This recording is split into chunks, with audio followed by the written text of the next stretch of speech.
bo'lgan, lekin birinchi tug'ilgan keyin afsus 4 ta homila tushish bilan, nobud bo'lish bilan tugagan. Hozir bachadon bo'shlig'ini diagnostika qilamiz. Bu yerda qanaqa muammo bo'lyaptiki, homilalarimiz o'smayapti.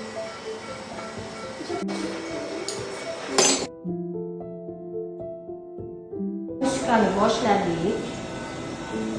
Demak, ko'rib turganingizdek, o'zimizda mana bachadon bo'shlig'ida aniqlandi. Hozir palpitatsiyalarni amalga oshiramiz.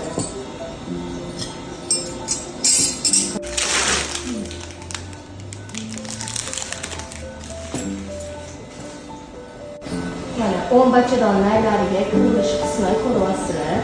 Bu yerda bachadon laylari ochiq ichki tarafida. Chap bachadon laylariga kirish qismi. O'z nihoyasiga yetdi. Demak, ko'rib turganingizdek, diagnostikada bo'ldi. Bachadon bo'shlig'ida bir nechta poliplar aniqlandi. Palpektomiyani amalga oshirdik. Endi xudo xolasa bu qizimiz bilan ham bepushtlikni birgalikda yengamiz.